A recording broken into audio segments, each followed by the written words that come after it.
All right, and here we are. This is the Working Title Show with Zach Sams, and we are back.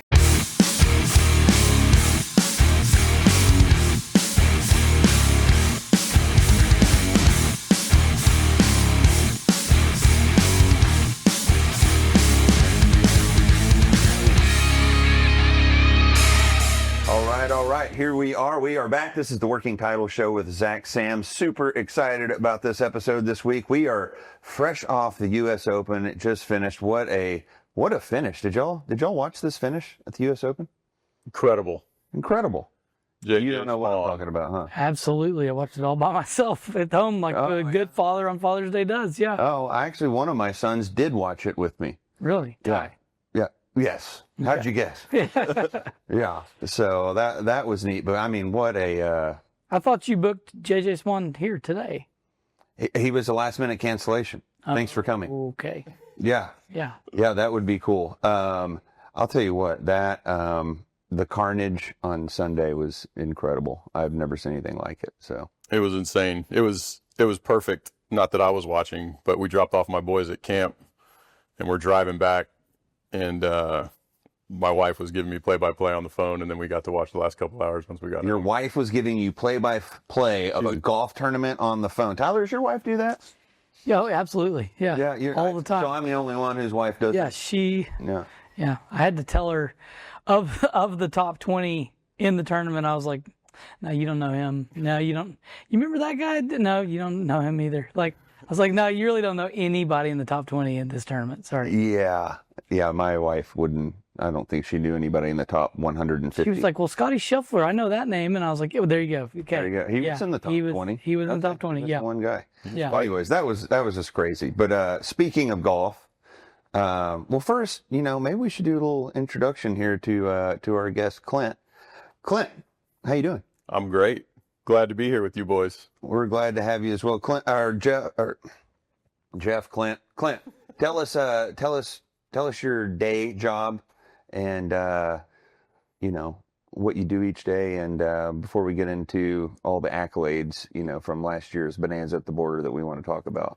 Yeah, so I'm the Vice President of Partnerships for J Street Property Services, a third-party management company, both on the residential, multifamily, and commercial side. And then we also have a small development arm where we develop multifamily. And so my job at the company is really growing our business, externally, meeting people. Bringing new management on board. Bringing new management in. And then working internally with our team to build a world-class management company and keep getting better and make people happy so they stay and keep growing. That's my job. Nice. How's business and multifamily going currently? Everybody I talk to says later in 25 it's going to really start juicing. So what's your thought? Yeah, I mean, things are really tight right now, so there's a lot of eyeballs on the operators. Yeah, people who are running the properties, which is what we do. So, it's expensive to hire good people and keep them. It's expensive to dodge fraud and fill up apartments. There's a lot of supply around here, as you guys probably know. There's when a you lot say of dodge fraud, what kind of fraud? What kind of fraud are people trying to pull on the management companies? I haven't heard this. I can tell you all about the fraud they try and do in the title insurance business. Yeah, what do y'all deal with? Well, yeah, it's everywhere. But for us specifically, on the management side, it's really more renters fraudulently entering applications so that they can qualify for apartments. Oh, okay. So people lying on their applications to get an apartment. Yeah. Can't imagine anybody doing that. Right. Yeah. So is that to get subsidies for lower income, or it's really just to qualify with your income and your credit score. You have to have a certain threshold to qualify to live in an apartment, and a lot of folks will fudge that to get into apartments that they probably can't afford to be in. Gotcha. Right.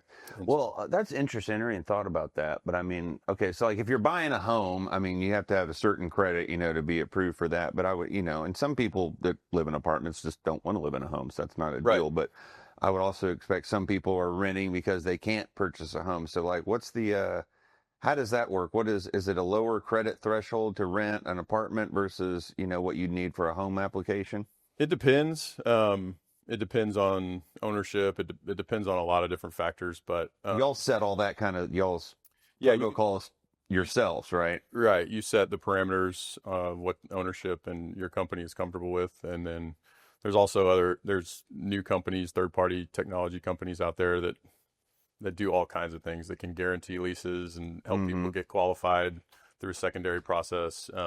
There's a lot of new technology and ways to qualify people. Right. And so, yeah, we're always looking through that, trying to figure out what the best way to do it is to get, people who aren't getting in over their head. We want good renters, obviously.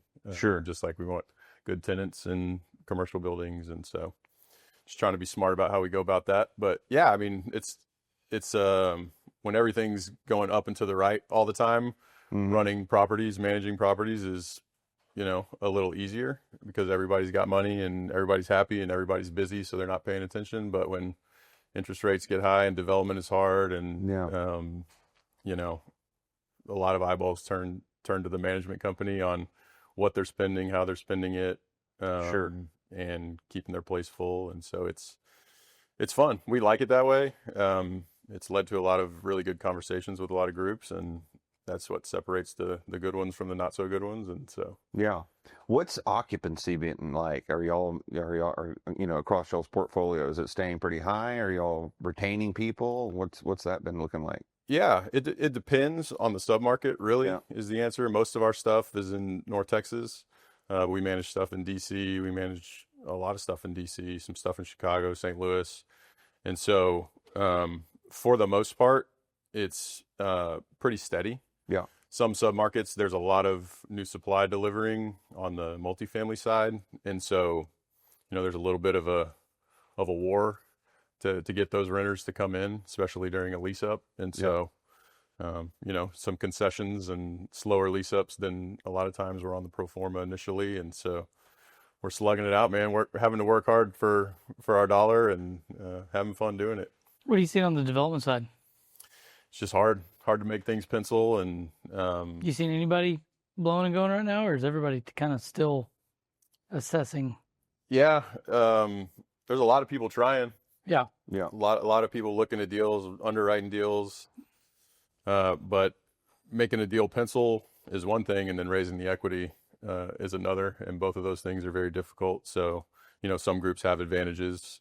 There's a bunch of innovative ways to try to make deals pencil, but the reality is it's really hard right now, and so you got to find a really good deal, and usually you have to have a big bucket of capital and some decision-making power to make that work. But so yeah, it's tough. It's tough right now. I'm still seeing on the commercial side, lenders backing out 5-6 days before, end of option period, where, that's not cool. But no, that's not cool. But it's been interesting to see. I would have thought the community banks would be lending more fervently right now, and they're just. Are you seeing them still holding back? I mean, not all of them, but like that. Like that's, giving several provisions why you can't do a deal 5 days before the end of your option period is a giant I don't want to do your deal flag. Which they probably already knew. Right. They knew 30 days prior to that, which that's just no bueno. But it's interesting that that's still going on. I mean, the guy's got probably triple the cash in the bank of what he's getting his loan for. So it's just interesting that they. So finding the right community banks and the right institutions that are lending is part of the game. Yeah. Absolutely. So as a third party management company, and you've been doing this with J Street for what, probably a year now, or a little longer? Couple years now. And I mean, y'all are more boutique-ish firm. Like, what do y'all bring to the table that, maybe some of your bigger counterparts don't offer? Like, how do you entice folks to give y'all a shot? Yeah, I think one thing that has been resonating with a lot of our clients is the fact that we are more boutique feel, that you can pick up the phone and call the principals of our company. And I see that as a positive. Yeah. It is. So that's good. But we've also got 30 years of track record in third party management. Right. So we've been managed for a long time. We have clients that we've had for 20, 25 years that we're still with today. And so we're really, part of our story is that we want to be the group that gets to know you really well, you get to know really well, have a very close relationship with, and you can have access to the top of our company and the people that have all the years of experience. Sometimes when you get with bigger shops, they're obviously very good at what they do and they have all the technology. And, but, you know, at the end of the day, the property management business is about people. Right. And so whoever can hire, take care of, and retain the best talent is going to win. Yeah. And so we've been able to do that. We've brought in some superstars, both on the commercial and residential side, to lead our property management business. Nice. And they've been real talent magnets, bringing in a lot of great people, changing the culture of what it's like to be on site and in the office. So it's a lot of fun. It's been a lot of fun so far this couple years, and we're going to continue to grow and continue to get better. Awesome. How do people find you if they're looking for third-party management? Yeah, you can find me on LinkedIn. I'm not hard to find, like Dion said. Or you can go to jstreetps.com. That's our website. You can check us out there. You can email me, cwilliamson@jstreetps.com. Happy to meet and talk to new folks. Yeah, awesome. Yeah. We'll link to those things on the show. Awesome. Cool. All right, let's talk about the fun shit. Yeah. So I just want to know a story of how Clint went from, kind of under the radar, not really known commodity, to a certain charity, to being asked to be on the board within 6 to 8 months of. Clint's on a board of a charity? He is. You're kidding. He is. I didn't know that. Well, How'd this happen? I'm on a committee at a charity, not on like the a board board position. to Yeah. me. Yeah. Yeah. That just It means sounds like you made a big impression, though. Yeah. Yeah. What happened there? What happened there? I'm certainly glad you asked, Tyler. Okay. There is a group called Forerunner. I live in Lake Highlands on the east side of Dallas, and there's a nonprofit there that's been around for a long time. And I've been exposed to them, been to a couple dinners of theirs, know a bunch of friends that are involved in the organization. And I just really think it's great work that they do. What they do is they provide mentoring to kids who don't have father figures in the home. Oh, wow. So it's a ministry, really, is what it is. I mean, Right. they teach kids who don't have father figures about Jesus and how to be men of God, and they do that by assigning them mentors, just guys like us, who will go, once a week, twice a month, whatever it may be, to spend time with them and build real relationships with them.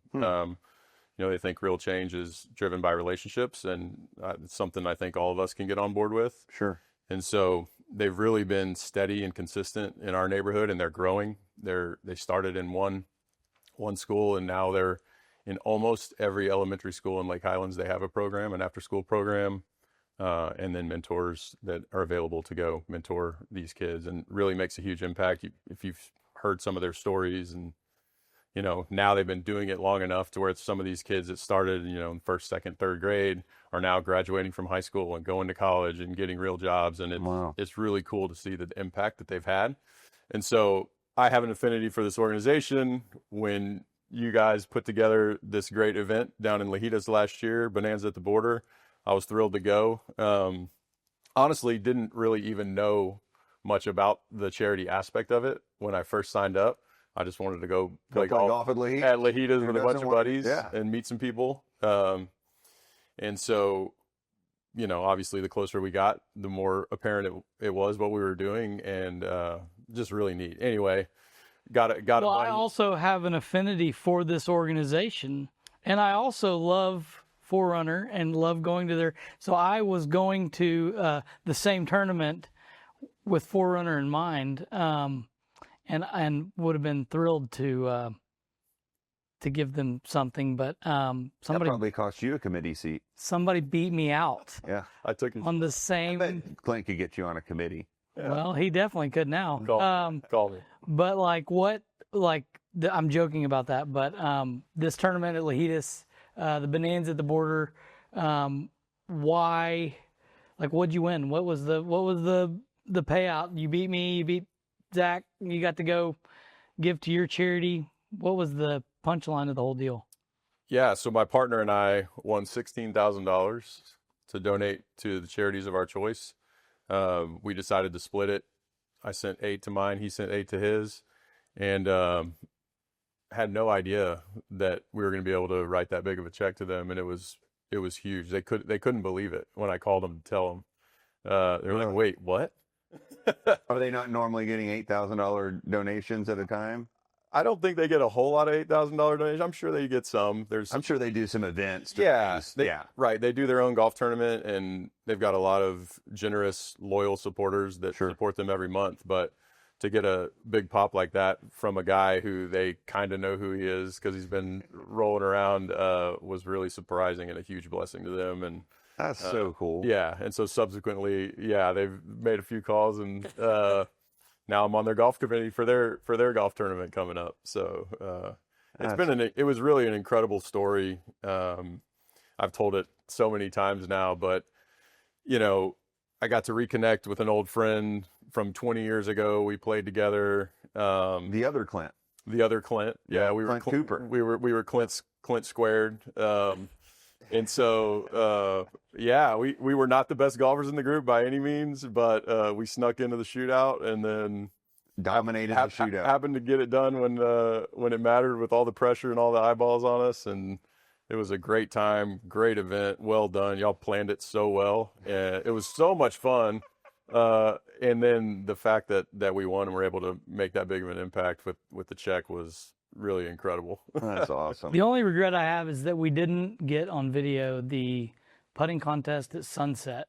No, that was out over the mountains of Mexico, and a 100-foot putt goes in. Oh, it was longer than that. It was 100 for $1,000. I thought it was a 70-yard putt at least. It was incredible. I got a picture of it, but we got to get a videographer out there this year or somebody to do some of that. The local person they had was out of town or something. But the craziest part about that was there was 30 guys there. 32 people in the tournament. 32 people there that hit this 100-yard putt down. 31 did. 31 did. Yeah, wasn't he the very last one? Guy. The last guy. Yeah.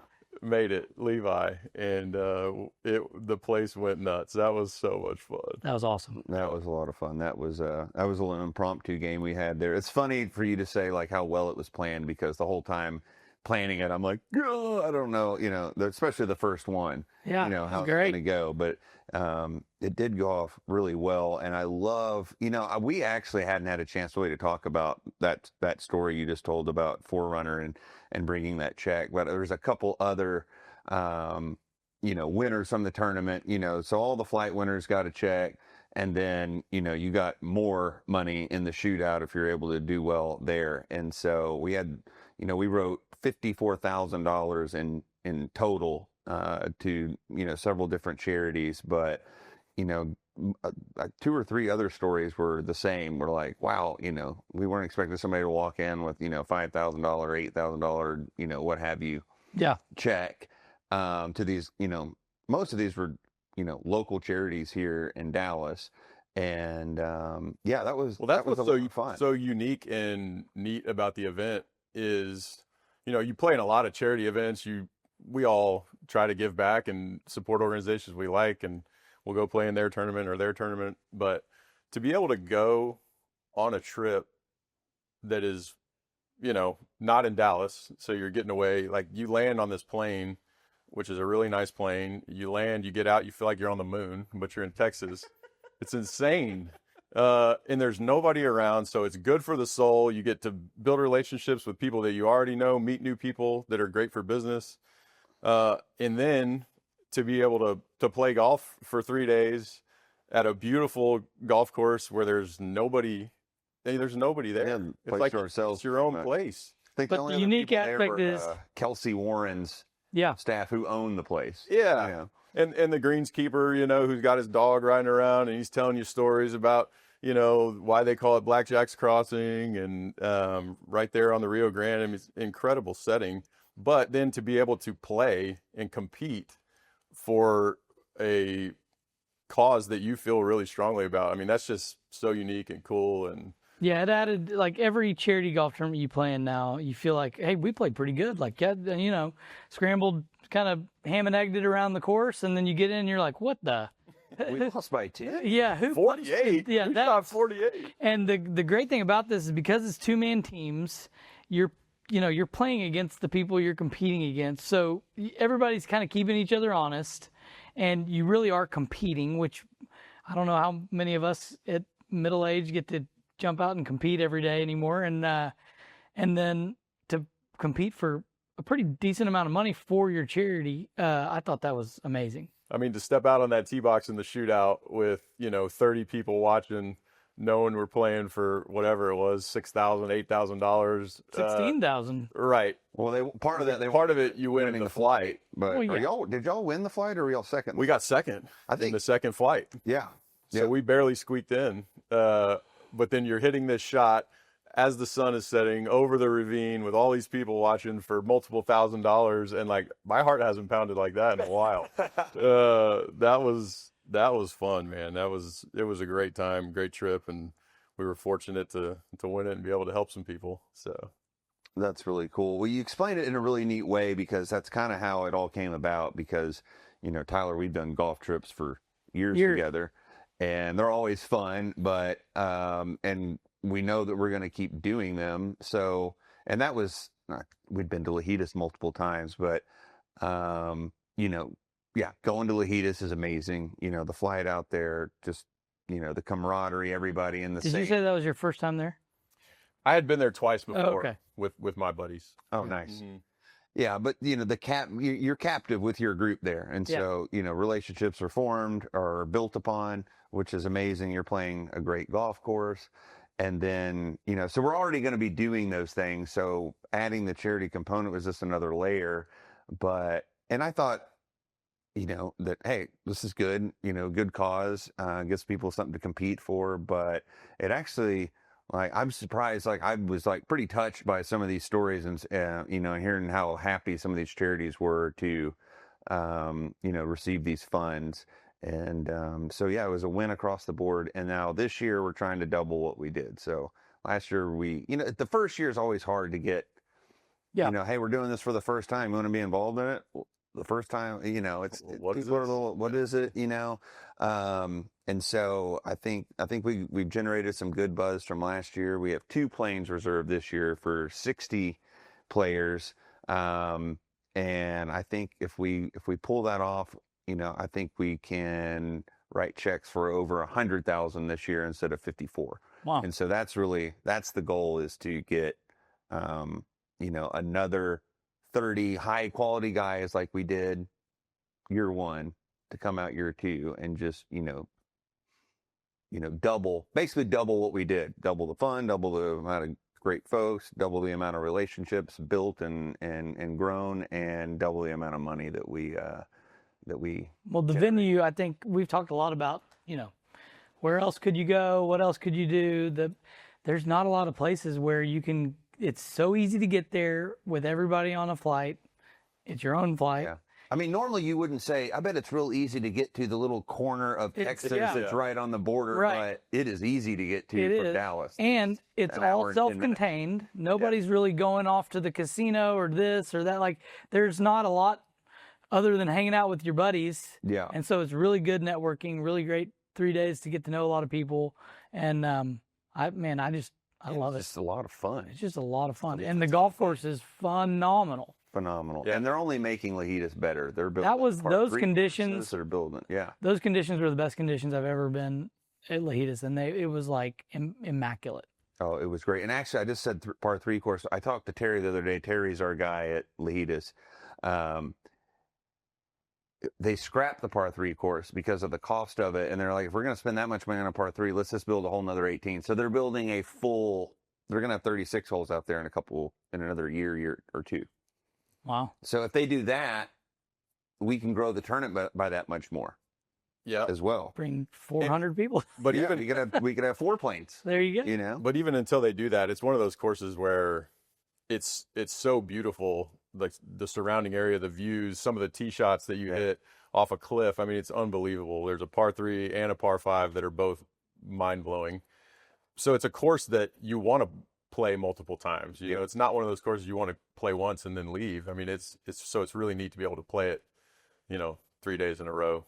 And then to go back to the charity component of it, one thing that I thought of while y'all were talking is, a lot of these little community nonprofits aren't used to getting big checks, and so that can have huge impact on these organizations. And so just so cool, like $8,000 for Forerunner. I mean, they can take care of a lot of kids that they can add more otherwise. Yep. So that's great. Anyway, really appreciate y'all putting this together, and hope we can pack it out this year. I'll be back defending my title. I do have a bone to pick with you though, Zach. I love a good bone. I was going to bring my trophy today, and I was like, wait a second. You haven't got it. I haven't gotten my trophy yet. That's funny you really mention good. that. Yeah. What is up with that? Well, I'm going to tell you something about golf trophies. If you've ever tried to get one made, they're either going to be complete crap, or they're going to be so outrageously expensive. You're like, this is a charity event. Yeah. So a very good buddy of mine, Mark Marshall, owns Marshall Precision Machining, who builds like Peterbilt, truck engines. Yeah, like they'll hire him to build their lug nuts because, nobody makes lug nuts that fit a Peterbilt except Peterbilt or whoever they contract to do it. And so like he has all these machines and does all these this amazing work with metal. And so he made the trophy for me, and it's at his shop in Sanger, and I just need to go and pick it back up. And so now you've exposed my well, maybe I'll get to hold it for you've 2 or 3 exposed months. my procrastination. But I talked to him actually a week ago, and so we're actually getting that finished up, and so we will be bringing that to you, and we'll get a little footage on that. But I would definitely want you to have it for a little bit. Yeah, or you have to give it back. I'll hold it for a couple and months. It's super heavy. It's like the heaviest trophy, and I'm having another pedestal put under it, so it's going to be like this tall. I think it's going to weigh like 30-40 pounds. As long as I have it back in time to carry it on the plane next. You will carry it on the plane. All right. Yeah. We'll have to get one of those cool carrying cases like the Claret jug has. We're going to have to, or turbulence is going to kill somebody. Yeah. Yeah, they're going That trophy's going to have to put it right in the middle of the plane to balance the plane. Yeah. It's so heavy. So Yeah. But thank you for bringing that up. I do need to be checked on that, and so we'll work on that. I'll blame Tyler. Yeah, it's Tyler's fault probably. Anyways, I think we're out of time, so thanks so much for coming on. Let's do a post Bonanza show. Hopefully, I have the trophy or Tyler has the trophy. We don't want the same winner every time, but I know Clint's going to come hard at us to get it back. So I'm going to try. Yeah. Well, thanks for coming on, brother. Thank you guys. Really enjoyed it. Really love what y'all are doing. This is an amazing event. Can't wait to do it again. Absolutely. The Bonanza at the Border will be October 22nd through 24th, 2025 at Lajitas Golf Resort. If you don't know about it or would like some more information, go to bonanzaattheborder.com, and all the information is there. This has been the Working Title Show with Zach Sams. Thanks for joining us, and we'll see you next time.